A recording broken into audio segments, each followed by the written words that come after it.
Hello. Happy World Card Making Day. I'm Rachel Palmieri in Melbourne, Australia. I'm a Stampin' Up demonstrator and I'm happy to help you with any of your crafting needs. You'll find a link at the end of, or in the comments of this video if you're watching on YouTube, and on my Facebook business page. If you go over to the page, you will find a Shop Now tab at the top of the page. Now, I'm focusing on pattern paper in this series of classes that I'm doing today, and I did use a retired paper, but the good news is that all through October, Stampin' Up are offering 15% off any pack of pattern paper. Now, most of them retail at $20 for 12 double-sided, really good quality, thick sheets of paper.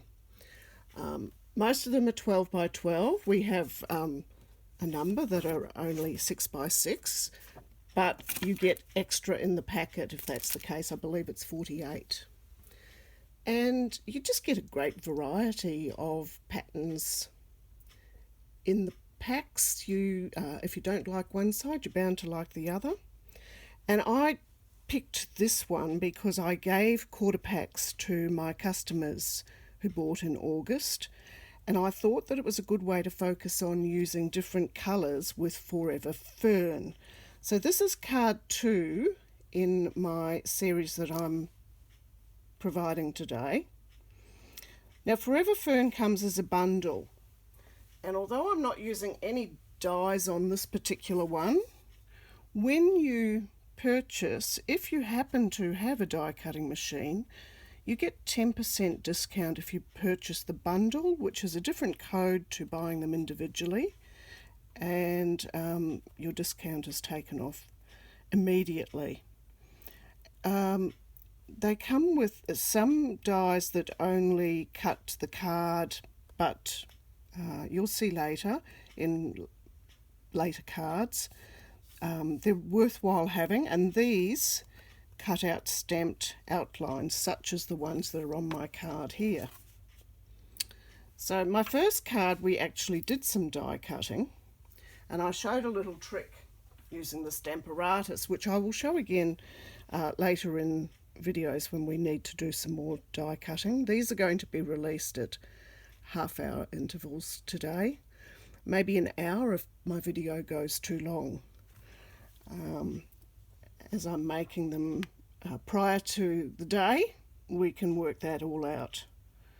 Now, I've already mounted the stamps that I need for this particular card, and I'm making it fairly well identical today. I'll just get out some grid paper.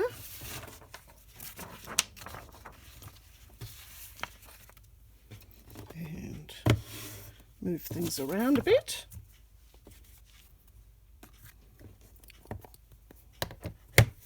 So it's another easy card in that you can't actually make a mistake when you're stamping this. There's no tricks, you just do what you feel like. So I will do it pretty much the same because I felt that worked. And so we begin with Rose Rococo, and I stamp down from the corner.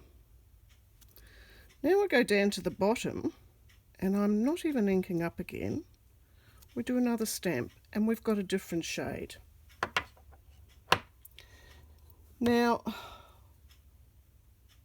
I'm going to use Highland Heather. I actually have Purple Posy, but it was an in colour that had to be withdrawn in the ink because it wasn't staying consistent. And so there's not too many people that have got that one. But Highland Heather is pretty much the same as Purple Posy if you stamp off. So stamping off is when you do that one stamp on the scrap paper, and then you can come in, and I'll do it again down there, and like that. Okay.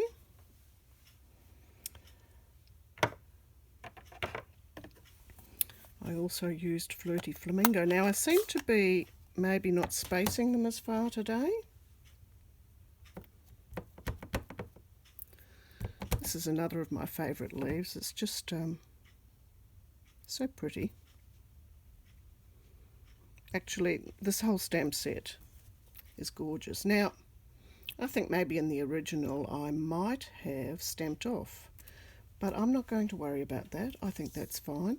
I actually might just go up there and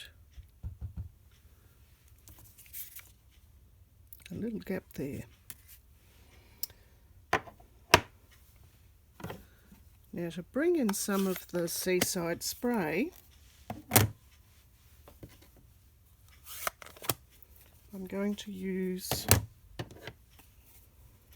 the, I don't know what you call these splatters I guess, and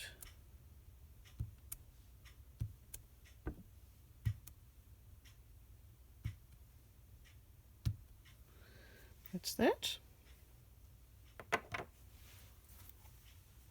And the last thing is a greeting.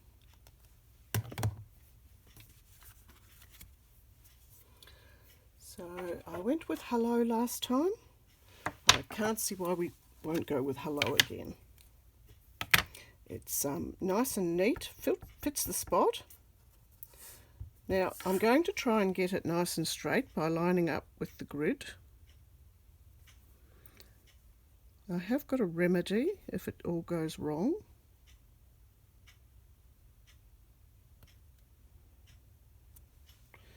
That looks pretty good to me. If it had been crooked, I would then stamp it on a coloured piece of card and make it into a label that went over the oopsie. Okay, so I have prepared the mount for this. It isn't really necessary. It could go straight on. And you know what? I think it might today, because you can change up cards as you go. You don't have to do them exactly the way that you saw them on Pinterest or whatever.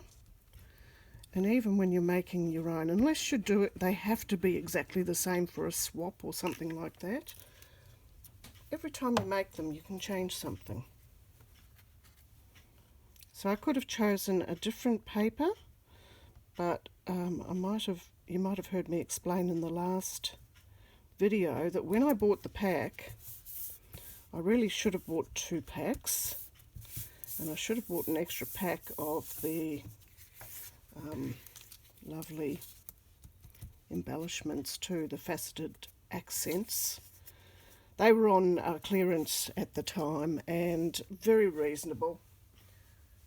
So I would have had more to play with if I'd just got one more. But the thing was, by the end of the day, they'd all gone. Now I'm going to show you a quick way to fold 2 cards and at once. Now, I'm hoping that you can kind of see.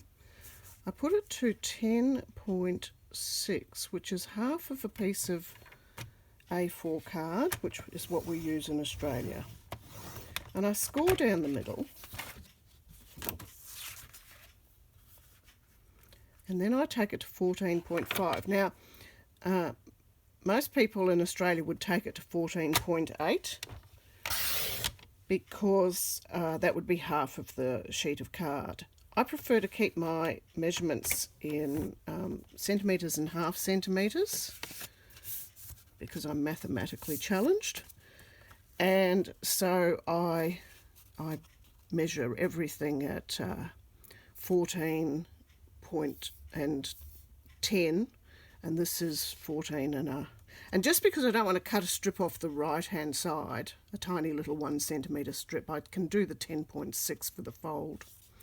And also if I do the other shape of card, I can accommodate that.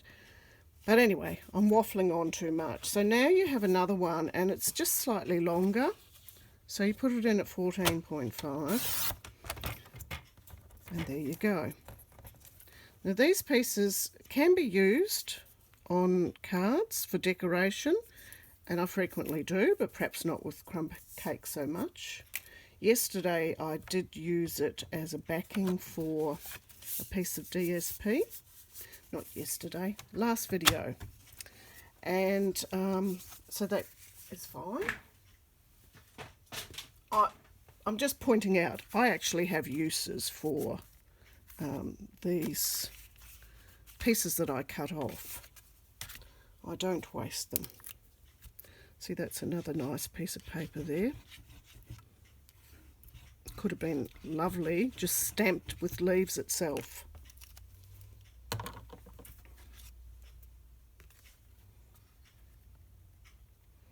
And I've glued it straight on, just using the Tombow multi-purpose glue. Now when I made the sample card, I didn't put any embellishments on, but I think I will today. We'll add them to both. So we might go with this dark rose rococo and pop it there. A little bit of, no, that's not showing up so well. Now you see, this is terracotta tile, which was the in colour that was released. These are Pretty Peacock, Purple Posy, Rose Rococo, the Seaside Spray, and terracotta tile. So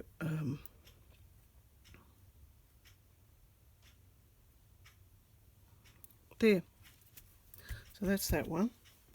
This one I might have to go more with the blues.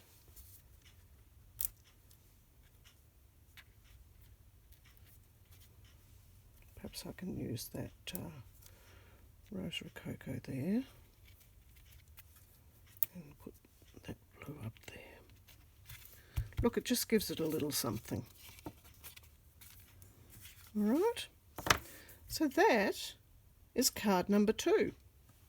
Don't forget that if you need any supplies, and look, sign up for my newsletter at Stampin' Pals, and I will send you out a newsletter telling you when specials are occurring. And yeah, it'll be fun to see you for card 3. Bye.